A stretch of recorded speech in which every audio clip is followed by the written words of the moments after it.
ഗീതുവിൻ്റെയും ഗോവിന്ദൻ്റെയും ഇന്നത്തെ കഥയിലേക്ക് സ്വാഗതം. അങ്ങനെ ഗീതു രേഖയുടെ സഹായം കൂട്ടുപിടിച്ച് ഗോവിന്ദനോട് ഇഷ്ടം പറയാമെന്ന് വിചാരിച്ചിരിക്കുവാണ്.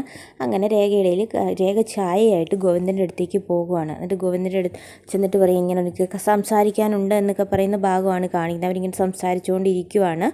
അപ്പം ഗോവിന്ദ് പറയും പറ. അപ്പം ഗോവിന്ദ് ഇങ്ങനെ ഒരു പ്രണയം പറയുന്ന ഇതിനു വേണ്ടി രേഖ പറഞ്ഞു എന്നുള്ള രീതിക്ക് ഗോവിന്ദ് ഇങ്ങനെ ഓരോന്നൊക്കെ ചോദിച്ചുകൊണ്ട് നിൽക്കുക.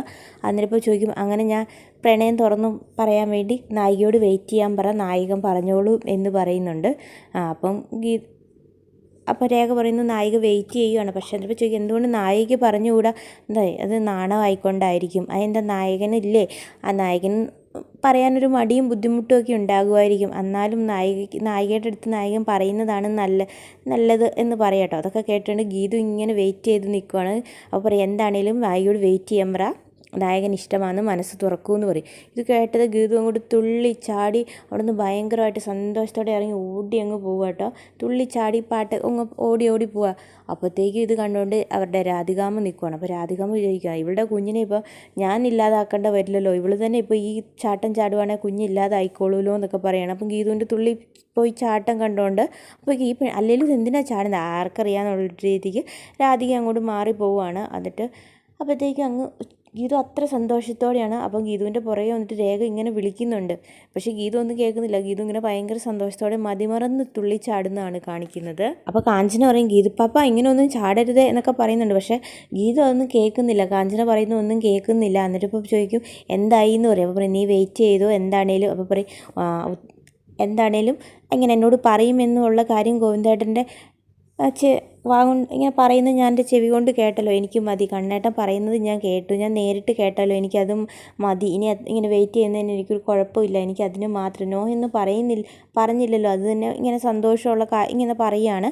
അപ്പോഴത്തേക്കും പറയും, നീ വെയിറ്റ് ചെയ്തു, ഞാൻ ആ കാര്യം നടത്തി തന്നില്ലേ എന്ന് ഇങ്ങനെ രേഖ ചോദിക്കുവാണ്. എന്നെപ്പോലെ സൗന്ദര്യവും മിടുക്കിയുമായ നല്ലൊരു കുട്ടീനും എങ്ങനെ ഗോവിന്ദേട്ടൻ വേണ്ടെന്ന് പറയും രേഖച്ചി എന്നൊക്കെ പറഞ്ഞിട്ട് ഇങ്ങനെ ഗീതു പറയാം.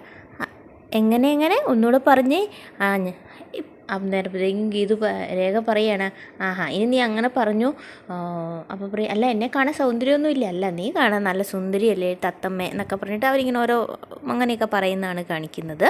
അതിനുശേഷം നീ ഇവിടെ നിന്ന് ഇങ്ങനെ വട്ടം കറങ്ങാതെ എത്രയും വേഗം ഗോവിന്ദൻ റൂമിൽ പോകാൻ നോക്ക്, നിൻ്റെ അടുത്ത് ഇന്ന് എന്താണേലും പറയുന്നു പറയും. അപ്പം ഗീതു വരുമ്പം ഗോവിന്ദ് റൂമിലില്ല. അപ്പോൾ കുളിക്കാൻ കയറിയിരിക്കും. അപ്പം ഗീതു ഡ്രസ്സൊക്കെ എടുത്ത് വെച്ചിട്ട് ഇങ്ങനെ പറയും. എന്നിട്ട് ഗീതു ഇങ്ങനെ വെയിറ്റ് ചെയ്തിരിക്കുകയാണ് ഗോവിന്ദ് ആ മനസ്സ് തുറക്കുന്നത് കേൾക്കാൻ വേണ്ടി. അപ്പം ഗോവിന്ദ് വേഗം കുളിയൊക്കെ കഴിഞ്ഞ് നിന്നിട്ട് ഇങ്ങനെ ഇങ്ങനെ നിൽക്കുവാണ്. ഗീതു ഇങ്ങനെ നായികൻ്റെ ഇഷ്ടമാണെങ്കിൽ അത് നായികയ്ക്ക് തന്നെ പറഞ്ഞാൽ പോരെ എന്നൊക്കെ ഇങ്ങനെ ചോദിക്കുക. അപ്പം ഗീതു പറയുന്നത്, അല്ല ഞാൻ പറയുന്നതിൽ എന്തെങ്കിലും തെറ്റുണ്ടോ? ഇല്ല കണ്ണേട്ടൻ പറഞ്ഞോ എന്നൊക്കെ പറഞ്ഞ് ഗീതു ഇങ്ങനെ ഭയങ്കര നാണത്തോടു കൂടി ഇങ്ങനെ അങ്ങോട്ട് തിരിഞ്ഞിരിക്കുക കേട്ടോ. എന്നിട്ട് ഗീതു ഇങ്ങനെ ഇപ്പം പറയുമെന്നോർത്ത് സംസാരിക്കുമല്ലോ എന്നോർത്ത് ഗീതു തിരിഞ്ഞു നോക്കി വർത്താനം പറഞ്ഞിട്ട് തിരിഞ്ഞു പോകും. ഗോവിന്ദിനെ കാണുക. ഗോവിന്ദ് ഡ്രസ്സൊക്കെ ഇട്ടിട്ട് പുറത്ത് പോകാനുള്ള ഡ്രസ്സോട് കൂടിയാണ് താഴത്തേക്ക് ഇറങ്ങി പോകുന്നത്. അപ്പോഴത്തേക്കും വേഗം ഗീതു ഇറങ്ങി ചെല്ലുവാണ്. അപ്പം ഗോവിന്ദ് പറയുന്നുണ്ട് ഇങ്ങനെ രേഖയോടും ഗോവിന്ദിൻ്റെ അമ്മയോടും ഒക്കെ കൂടെ പറയുന്നുണ്ട്, എനിക്ക് എല്ലാവരോടും കൂടെ ഒരു കാര്യം പറയാനുണ്ട്, അത് ഗീതുവിൻ്റെ സാന്നിധ്യത്തിൽ വേണം പറയാൻ എന്നൊക്കെ പറഞ്ഞിട്ട് പോകുക. അപ്പോൾ അവർ ചോദിക്കുക, എന്താ എന്ന് പറയും. അന്നേരപ്പോൾ രേഖ നീ എന്ത് പറഞ്ഞ എന്ന് ചോദിച്ചു രാധികാമ്മ ഇങ്ങനെ രേഖയോട് ചോദിക്കും. അപ്പം രേഖയൊന്നും മനസ്സിലാവുന്നില്ല. അപ്പം എന്നാന്ന് അറിയില്ല. അപ്പോൾ ഗീതു പറയുന്നുണ്ട്, എന്താണെങ്കിലും ഗോവിന്ദേട്ടൻ പറഞ്ഞതല്ലേ, നമുക്ക് വെയിറ്റ് ചെയ്യാം, ഗോവിന്ദേട്ടൻ വരട്ടെ എന്ന് പറയുന്നുണ്ട്. അപ്പോഴത്തേക്കും ഗോവിന്ദ് പറഞ്ഞിട്ട് പോകുന്നുണ്ട്, എല്ലാവരും ഇവിടെ തന്നെ കണ്ടോണം, ഒരു സന്തോഷമുള്ള കാര്യമാണ്, ഞാൻ ഇപ്പം തന്നെ വരും എന്നിട്ട് പറയൂ എന്ന് പറയുന്നു. എന്നിട്ട് ആർക്കും ഒന്നും മനസ്സിലാവുന്നില്ല. ഇനിയിപ്പം വരുണിനെ വിളിച്ച് വീട്ടിൽ കയറ്റാനാണോ, ഇനി രേഖയ്ക്ക് ഒരു സർപ്രൈസ് കൊടുക്കാൻ വേണ്ടിയാണോ ഗോവിന്ദ് അങ്ങനെ ചെയ്തതെന്ന് തോന്നുന്നുണ്ട്. പക്ഷേ ഇതെന്താണെന്ന് ആർക്കും മനസ്സിലാവുന്നൊന്നുമില്ല. എന്നിട്ട് വേഗം അവരുടെ അമ്മ രാധിക ഫോൺ വിളിക്കുവാണ് വരുണിനെ നീ ഇവിടെ നടന്നതെല്ലാം വല്ലതും അറിഞ്ഞോ? ഇവിടെ ഇന്ന് നീ ഇങ്ങനെയൊക്കെ നടന്നു, ഇവിടെ ഇപ്പോൾ എന്തോ ഇങ്ങനെ ഗോവിന്ദ് എല്ലാവരെയും കൂടെ വിളിച്ചിട്ട് സന്തോഷം എന്തോ പറയാനുണ്ട്, എന്തോ സർപ്രൈസ് തരുമെന്നൊക്കെ പറഞ്ഞു, നീ ഇങ്ങനെ നടന്നോ എന്നൊക്കെ പറഞ്ഞ് വരുണിൻ്റെ അടുത്ത് പറയണം. എന്നിട്ട് കാഞ്ചനയുടെ അടുത്ത് ചോദിക്കുന്നത് നീ എന്തൊരു ആവശ്യത്തിന് വേണ്ടിയായിരിക്കും വിളിച്ചത്. എന്നിട്ട് കാഞ്ചനയ്ക്ക് മനസ്സിലാവുന്നില്ല ഇത് എന്താണെന്ന്. അപ്പോൾ ഇന്നത്തെ എപ്പിസോഡിൽ ഇത്രയാണ് കാണിക്കുന്നത്. അപ്പം ബാക്കി കഥയുമായി നാളെ കാണാം.